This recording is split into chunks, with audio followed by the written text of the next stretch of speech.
ನಿರ್ಬಂಧ ಡಿಸೆಂಬರ್ ಏನು ಹೇಳ್ತೀವಿ?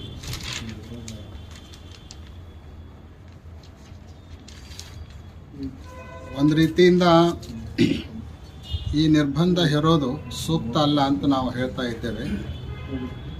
ಯಾಕೆಂತ ಕೇಳಿದರೆ ತಮ್ಮ ವಿಚಾರಗಳನ್ನು ತಮ್ಮ ಭಾವನೆಗಳನ್ನು ಅಭಿವ್ಯಕ್ತಗೊಳಿಸುವಂಥ ಸ್ವಾತಂತ್ರ್ಯ ಇದೆ ಅನ್ನೋದನ್ನು ಯಾವ ಕಾರಣಕ್ಕಾಗಿ ಅವ್ರ ಮೇಲೆ ನಿರ್ಬಂಧನೆಯನ್ನು ಹೇರಲಾಗಿದೆಯೋ ಅವರೆಲ್ಲರೂ ಕೂಡ ಅಭಿವ್ಯಕ್ತಿ ಸ್ವಾತಂತ್ರ್ಯವನ್ನು ಬಳಸಿಕೊಂಡು ಎಲ್ಲ ಕಡೆಗೆ ಕಾರ್ಯಕ್ರಮವನ್ನು ಮಾಡಿದ್ದಾರೆ. ಇವರು ಕೂಡ ತಮ್ಮ ಅಭಿವ್ಯಕ್ತಿ ಸ್ವಾತಂತ್ರ್ಯವನ್ನು ಬಳಸಿಕೊಂಡು ತಮ್ಮ ವಿಚಾರಗಳನ್ನು ವ್ಯಕ್ತ ಮಾಡಿದ್ದಾರೆ. ಆ ಕಾರಣಕ್ಕಾಗಿ ಅವ್ರ ಮೇಲೆ ನಿರ್ಬಂಧವನ್ನು ಹೇರಿರುವಂಥದ್ದು ಅಷ್ಟು ಸೂಕ್ತ ಅಲ್ಲ. ಹಾಗಂತ ತಿಳ್ಕೊಂಡು ಅವರು ಬಳಸಿದ ಭಾಷೆಯನ್ನು ನಾವು ಸಮರ್ಥನೆ ಮಾಡ್ತೀವಿ ಅಂತಲ್ಲ. ಭಾಷೆಯನ್ನು ಬಳಸುವಾಗ ಸ್ವಲ್ಪ ಹಿಡಿತದಲ್ಲಿಟ್ಕೊಂಡು ಭಾಷೆಯನ್ನು ಬಳಸಬೇಕು. ತಮ್ಮ ವಿಚಾರಗಳನ್ನು ಅಭಿವ್ಯಕ್ತಿಗೊಳಿಸುವಂಥ ಸ್ವಾತಂತ್ರ್ಯ ಎಲ್ಲರಿಗಿರೋಣದರಿಂದ ಅವರ ವಿಚಾರಧಾರೆಗಳು ಸರಿ ಇದ್ದಾವೆ. ಆದರೆ ಭಾಷೆಯನ್ನು ಬಳಸುವಾಗ ಸ್ವಲ್ಪ ನಿಯಂತ್ರಿತವಾಗಿ ಬಳಸಬೇಕಾಗಿತ್ತು ಅನ್ನೋಂಥ ಮಾತನ್ನು ಹೇಳಿಕ್ಕೆ ಬಯಸ್ತೀನಿ. ಬಸವ ಸಂಸ್ಕೃತಿ ರಥಯಾತ್ರೆ ಮೂಲಕ ಮತ್ತೆ ಲಿಂಗಾಯತ ಪ್ರತ್ಯೇಕ ಧರ್ಮಕ್ಕೆ ಮುನ್ನಡೆಯನ್ನು ಬರೆದ್ರ ಅನ್ನುವಂಥದ್ದು ಕೂಡ ಸಮಸ್ಯೆ. ವೀರಶೈವ ಲಿಂಗಾಯತ ಧರ್ಮ ಇದು ಪ್ರತ್ಯೇಕ ಅನ್ನುವಂತಹ ಲಿಂಗಾಯತ ಪ್ರತ್ಯೇಕ ಅನ್ನುವಂಥ ವಾದ ಇತ್ತೀಚೆಗೆ 10-20 ವರ್ಷಗಳಿಂದ ಹುಟ್ಕೊಂಡಿರುವಂಥದ್ದು. ಅದಕ್ಕಿಂತಲೂ ಮೊದಲ ಈ ವಾದ ಎಲ್ಲಿಯೂ ಕೂಡ ಕೇಳಿ ಬಂದಿಲ್ಲ, ನೋಡಲಿಕ್ಕೂ ಸಿಗೋದಿಲ್ಲ. ಅದಕ್ಕೆ ಪ್ರತ್ಯಕ್ಷ ಉದಾಹರಣೆ ಅಂದ್ರೆ ಈಗ ಲಿಂಗಾಯತ ಪ್ರತ್ಯೇಕ ಅನ್ನುವಂಥ ಹೇಳುವವರ ಅನೇಕ ಶಾಲಾ ಸ್ಕೂಲುಗಳ ಸರ್ಟಿಫಿಕೇಟ್ನಲ್ಲಿ ವೀರಶೈವ ಇರುವಂಥದ್ದನ್ನು ನೋಡ್ತೀವಿ.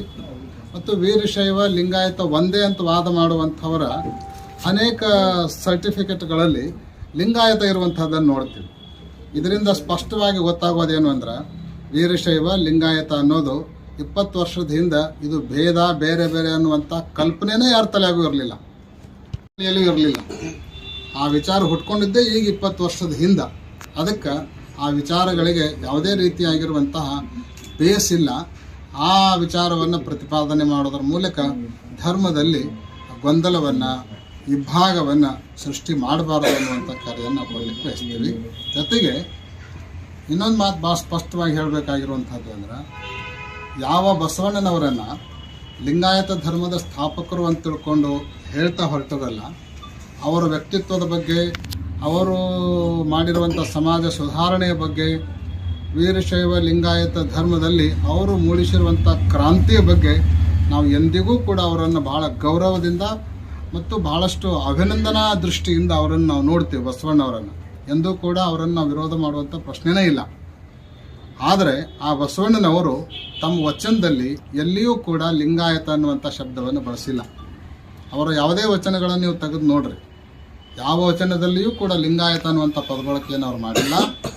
ಅಷ್ಟೇ ಅಲ್ಲ, ತಮ್ಮ ಒಂದು ವಚನದಲ್ಲಿ ನಿಜ ವೀರಶೈವ ನಾದೆ ಅನ್ನುವಂಥ ಮಾತನ್ನು ಬಸವಣ್ಣವರೇ ತಮ್ಮ ವಚನದಲ್ಲಿ ಹೇಳ್ಕೊಂಡಿದ್ದಾರೆ. ಅವರೇ ವೀರಶೈವ ನಾದೆ ಅಂತ ಹೇಳ್ಕೊಂಡಿದ್ದಾರೆ ಅಂದಮೇಲೆ ಅವರು ಲಿಂಗಾಯತ ಪ್ರತ್ಯೇಕ ಧರ್ಮವನ್ನು ಸ್ಥಾಪನೆ ಮಾಡಿದರು ಅನ್ನೋದು ಎಷ್ಟರ ಮಟ್ಟಿಗೆ ಸೂಕ್ತ ಅನ್ನುವಂಥದ್ದನ್ನು ಇವತ್ತು ಪ್ರತಿಯೊಬ್ಬರು ಅರ್ಥೈಸ್ಕೊಳ್ಬೇಕು.